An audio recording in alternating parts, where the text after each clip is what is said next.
Hi hello friends, welcome back to our channel Jasa and Jeena. അപ്പോൾ നമ്മൾ ഇന്ന് ഉണ്ടാക്കാൻ പോകുന്നത് ചിക്കൻ ടിക്ക ഫിംഗേഴ്സ് ആണ്. ഇതൊരു സ്റ്റാർട്ടറായിട്ട് അല്ലെങ്കിൽ ഒരു സ്നാക്കായിട്ടൊക്കെ നമുക്ക് ഉപയോഗിക്കാൻ പറ്റും.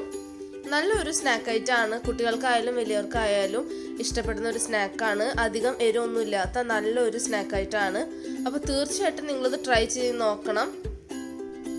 അപ്പോൾ നമുക്ക് ചിക്കൻ ടിക്ക ഫിംഗേഴ്സ് എങ്ങനെ ഉണ്ടാക്കാമെന്ന് നോക്കാം. അതിനാവശ്യമായ പൊടികളൊക്കെ ചേർത്ത് കൊടുക്കാം. അപ്പോൾ നമ്മൾ ആദ്യം തന്നെ ഇവിടെ ചിക്കനാണ് എടുത്തിട്ടുള്ളത്. അതിന് ഞാനിങ്ങനെ നീളത്തിൽ കട്ട് ചെയ്ത് വെച്ചിട്ടുണ്ട്. അപ്പോൾ എല്ലൊന്നും ഇല്ലാത്ത കഷ്ണമാണ്, അതിങ്ങനെ നല്ല നീളത്തിൽ കട്ട് ചെയ്ത് വെച്ചിട്ടുണ്ട്. ചിക്കൻ ടിക്ക ഫിംഗേഴ്സിനെ ആവശ്യമായിട്ടുള്ള പോലെ കട്ട് ചെയ്ത് വെച്ചിട്ടുണ്ട്. ഇനിയും ഇതിലൊട്ടും വെള്ളം ഉണ്ടാവാൻ പാടില്ല. ഞാനിത് കഴുകി വാര വെച്ചിട്ടുണ്ടായിരുന്നു, എന്നിട്ടാണ് ഇപ്പോൾ എടുത്തിട്ടുള്ളത്. ഇനി നമുക്ക് ഇതിലേക്ക് ആവശ്യമായ പൊടികളൊക്കെ ചേർത്ത് കൊടുക്കാം. അപ്പോൾ ഞാൻ ചേർത്ത് കൊടുക്കാൻ പോകുന്നത് ആദ്യം തന്നെ മഞ്ഞൾപ്പൊടിയാണ്. ഏതാണ്ട് 1 ടീസ്പൂണോളം, 1 ടീസ്പൂൺ മഞ്ഞൾപ്പൊടി. അതുപോലെ നമുക്ക് വേണ്ടത് 1/2 ടേബിൾ സ്പൂൺ മുളക് പൊടി. 1/2 ടേബിൾ സ്പൂൺ മുളക് പൊടിയാണ് ചേർത്ത് കൊടുക്കുന്നത്. സാധാരണ മുളക് പൊടിയാണ്, കാശ്മീരി ചില്ലി പൗഡർ ഒന്നല്ല, സാധാരണ മുളക് പൊടി 1/2 ടേബിൾ സ്പൂൺ. പിന്നെ ഞാൻ ചേർത്ത് കൊടുക്കുന്നത് 1 ടീസ്പൂൺ തന്നെ ഗരം മസാല, പിന്നെ കുറച്ച് ഉപ്പും. ഇത്രയാണ് മസാലകളിലായിട്ട് ആവശ്യമുള്ളത്. ഇനി ഇത് നല്ലപോലെ മിക്സ് ചെയ്തെടുക്കാം.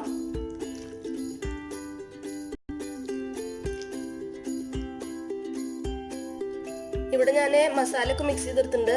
അതിന്റെ കൂട്ടത്തിൽ തന്നെ നമുക്ക് ചതച്ച് വെച്ചിട്ടുള്ള വെളുത്തുള്ളി, അതുപോലെ തന്നെ ചതച്ച് വെച്ചിട്ടുള്ള ഇഞ്ചിയും ചേർത്ത് കൊടുക്കാം കേട്ടോ. നല്ല പോലെ ചതച്ചെടുത്തിട്ടുണ്ട് രണ്ടും. അപ്പൊ ഇഞ്ചി വെളുത്തുള്ളി അധികം ചേർത്തിട്ടുണ്ട്, കൂടുതൽ അളവിൽ ചേർത്തിട്ടുണ്ട്. ഇനി തൈരാണ് ചേർത്ത് കൊടുക്കേണ്ടത്. അപ്പോൾ തീരെ പുളിയില്ലാത്ത തൈരാണ് എടുത്തിട്ടുള്ളത്. ഞാനിവിടെ അൽ റവാബിയുടെ ഫ്രഷ് യോഗർട്ട് ഫുൾ ക്രീമാണ് എടുത്തിട്ടുള്ളത്. അത് നമുക്ക് ഒരു 4 ടേബിൾ സ്പൂൺ ചേർത്ത് കൊടുക്കണം. അപ്പോൾ നല്ല കട്ടയാണ്, കട്ട തൈരാണ് ചേർത്ത് കൊടുക്കുന്നത്, വെള്ളം ഉണ്ടാവരുത്. അപ്പോൾ ഒരു 4 ടേബിൾ സ്പൂൺ തൈര് ഇട്ട് കൊടുക്കാം. ഈ തൈരിൽ ഓൾറെഡി വെള്ളം ഉണ്ടാവും, ഇങ്ങനെ വെള്ളം സൈഡിൽ വന്ന് നിൽക്കണം. അപ്പോൾ ആ ഭാഗം എടുക്കാതെ നല്ല കട്ടയായിട്ടുള്ള ഭാഗം എടുക്കാൻ ശ്രദ്ധിക്കണം.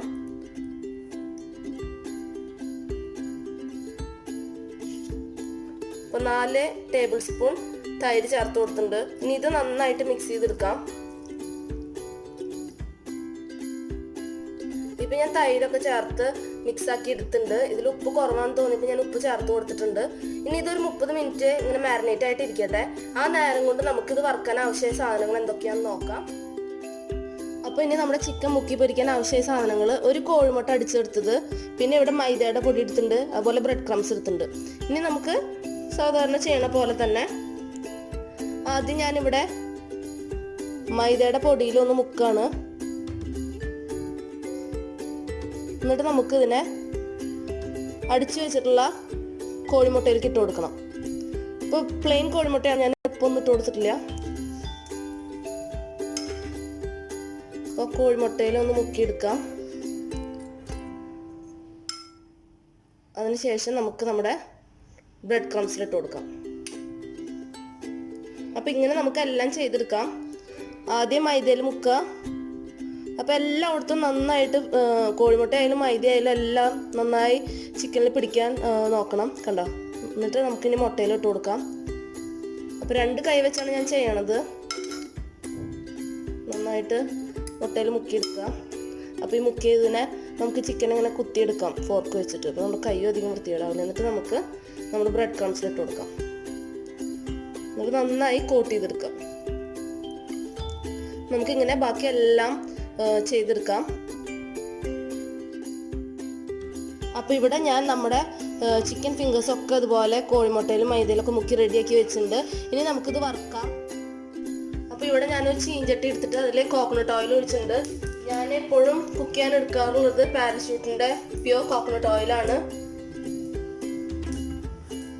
അപ്പോൾ എണ്ണ നന്നായി ചൂടായി വന്നിട്ടുണ്ട്. എപ്പോഴും ചൂടായ എണ്ണയിലേക്ക്, നല്ല ചൂടായ എണ്ണയിലേക്ക് വേണം നമ്മൾ ഇങ്ങനത്തെ സാധനങ്ങളൊക്കെ ഇട്ട് കൊടുക്കാനായിട്ട്. പ്രത്യേകിച്ച് ഇങ്ങനെ ഡീപ്പ് ഫ്രൈ ചെയ്യുമ്പോൾ, അല്ലെങ്കിൽ ഇതൊക്കെ നല്ല പോലെ എണ്ണ കുടിക്കും. അപ്പോൾ ഡീപ്പ് ഫ്രൈ ചെയ്യുമ്പോൾ എപ്പോഴും നല്ല ചൂടായ എണ്ണയിലേക്ക് വേണം നമ്മൾ മീനായാലും ഇറച്ചിയായാലും ഒക്കെ ഇട്ട് കൊടുക്കാനായിട്ട്. അല്ലെങ്കിൽ ഇത് ഭയങ്കരമായിട്ട് എണ്ണ കുടിക്കും. അത് ശ്രദ്ധിച്ചോളൂ. പിന്നെ നമുക്കിത് ഓരോന്നോരോന്നായിട്ട് ഇട്ട് കൊടുക്കാം. അപ്പോൾ ഇത് കുഞ്ഞൊരു ചീഞ്ചട്ടിയാണ്, അതിൽ 4-5 കൊള്ളുള്ളൂ. കൂടുതൽ കൺജസ്റ്റഡ് ആയിട്ട് ഇടാൻ പറ്റില്ല. അപ്പം ഇനി ഇത് ഗോൾഡൻ ബ്രൗൺ കളർ ആവണ വരെ നമുക്ക് വെയിറ്റ് ചെയ്യാം. നല്ല ചൂടായ എണ്ണയിലേക്കാണ് ഞാൻ ഇട്ട് കൊടുത്തിട്ടുണ്ടായിരുന്നത് ചിക്കന്. എന്നിട്ട് ഞാൻ പിന്നെ അത് മീഡിയം ഫ്ലെയിമിലേക്ക് മാറ്റി. അല്ലെങ്കിൽ ചിക്കൻ വേവില്ല. അതായത് പുറത്ത് നല്ല ബ്രൗൺ കളർ, അല്ലെങ്കിൽ പുറത്ത് നന്നായി മൊരിഞ്ഞ് വരും, ഉള്ളിലാണെങ്കിൽ വേവൂല. അപ്പോൾ അതുകൊണ്ട് മീഡിയം ഫ്ലെയിമിലേക്ക് മാറ്റിയിട്ടുണ്ട്. ഇനി ഇത് ഗോൾഡൻ കളർ ആവണം. അപ്പോൾ നന്നായി ചിക്കൻ അതിൽ മുങ്ങി കിടന്നിട്ടാണ് ആവണത്. അതുകൊണ്ട് മറിച്ചിടേണ്ട ആവശ്യമില്ല, ഓൾറെഡി ആയി തുടങ്ങിയിട്ടുണ്ട്. പിന്നെ ചിക്കൻ്റെ ബ്രസ്റ്റ് പീസ് എന്ന് പറഞ്ഞു കഴിഞ്ഞാൽ പെട്ടെന്ന് കുക്കാവുന്ന ഒരു ഭാഗമാണ്. അപ്പോൾ ഇത് നന്നായി ഒന്ന് മൊരിഞ്ഞ് വന്നു കഴിഞ്ഞാൽ നമുക്ക് അടുത്ത ട്രിപ്പ് ഇട്ട് കൊടുക്കാം.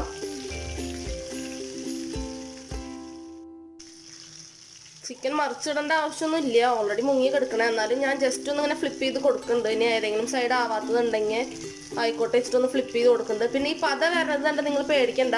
നമ്മൾ കോൺഫ്ലവർ അല്ലെങ്കിൽ മൈദയൊക്കെ ഉപയോഗിച്ച് ഫ്രൈ ചെയ്യുമ്പോൾ എപ്പോഴും ഇങ്ങനെ പത വരും. അപ്പോൾ ഞാനിവിടെ മൈദ ഉപയോഗിച്ചിട്ടുണ്ടല്ലോ അത് കോട്ട് ചെയ്യാൻ വേണ്ടിയിട്ട്, അതുകൊണ്ടാണ് ഈ പത വരുന്നത്. ഇത് കണ്ട് പേടിക്കൊന്നും വേണ്ട. ഇപ്പോൾ കോൺഫ്ലവർ ഇട്ട് നിങ്ങൾ വർക്കാണെന്നുണ്ടെങ്കിലും ഇതുപോലെ പത വരും. ഞാൻ ഇതിന് മുമ്പ് ഒരു ചിക്കൻ ഡോണറ്റിൻ്റെ റെസിപ്പി ഇട്ടുണ്ടായിരുന്നു, വേണമെങ്കിൽ ഞാൻ ലിങ്ക് താഴെ കൊടുക്കാം, നിങ്ങൾ കണ്ടു നോക്ക്. അപ്പോൾ അതിൽ ഇതുപോലെ നന്നായി പതഞ്ഞ് വരുന്നുണ്ടായിരുന്നു. ഇങ്ങനെ നന്നായി പത ഓവറായിട്ട് വരികയാണെന്നുണ്ടെങ്കിൽ നിങ്ങൾക്ക് നന്നായിട്ട് ഫ്ലെയിം കുറച്ച് വെച്ചാൽ മതി. അപ്പോൾ അതൊന്ന് പോയി കിട്ടും. ഇതിപ്പോൾ മൈദ ചേർത്തുകൊണ്ടാണ്. നമ്മുടെ ആദ്യത്തെ ട്രിപ്പ് ഏതാണ്ട് റെഡി ആയിട്ടുണ്ട്.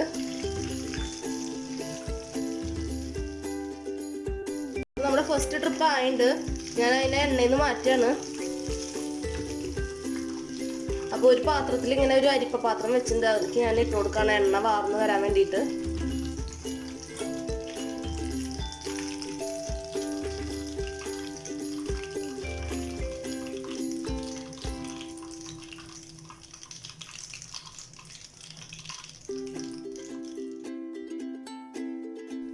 അപ്പോൾ നമ്മുടെ ചിക്കൻ ടിക്ക ഫിംഗേഴ്സൊക്കെ ഞാനിവിടെ ഒരു സെർവിങ് പ്ലേറ്റിലേക്ക് മാറ്റിയിട്ടുണ്ട്, റെഡി ആയിട്ടുണ്ട് കഴിക്കാനായിട്ട്.